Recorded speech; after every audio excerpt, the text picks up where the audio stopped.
right there. All right, welcome to our centering moment for today.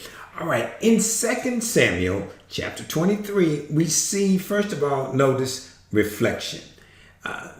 We find what is called the last words of David. In other words, David is reflecting on the results of his life.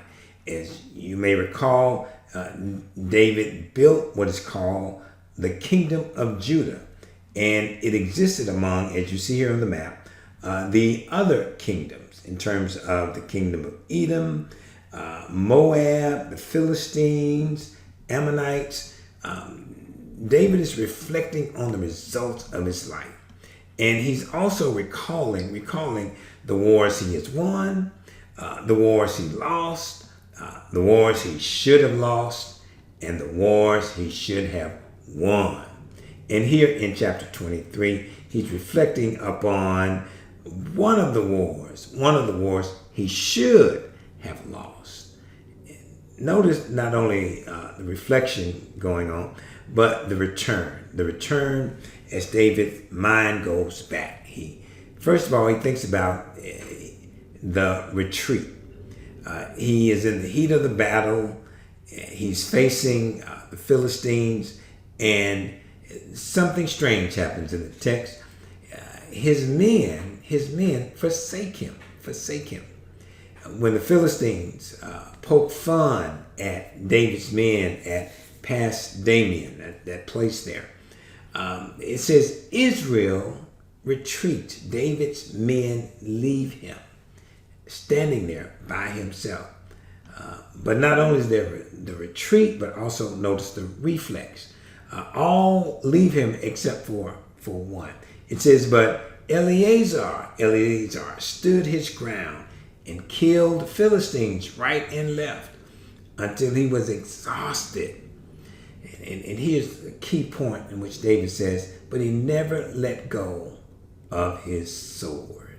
Never let go of his sword. We see the retreat, the reflex, and the reasons, which bring us to our centering question in terms of El-ee-A-zar. Why he never let go of his sword? It's just David and El-ee-A-zar against the Philistines, and he killed Philistines right and left until he was exhausted, but he never let go of his sword.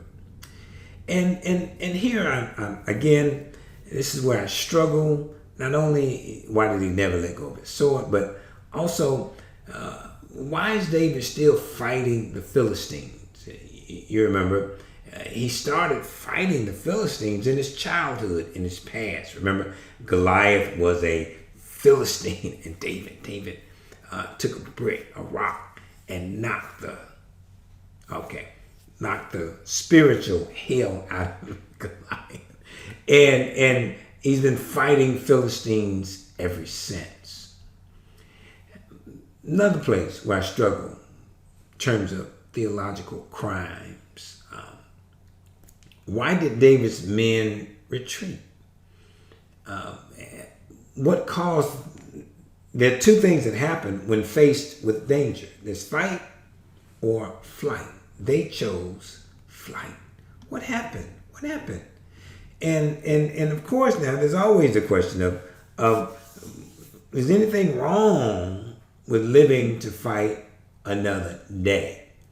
I think in the book of Kenny Rogers it talks about you got to know when to hold them and know when to fold them, know when to walk away. El-ee-A-zar. Quick question. Why did El-ee-A-zar stay versus all of David's men leaving him? Why did he never let go of his sword, and he stayed at the time of danger? Who is this guy? El-ee-A-zar. All right, gotta go.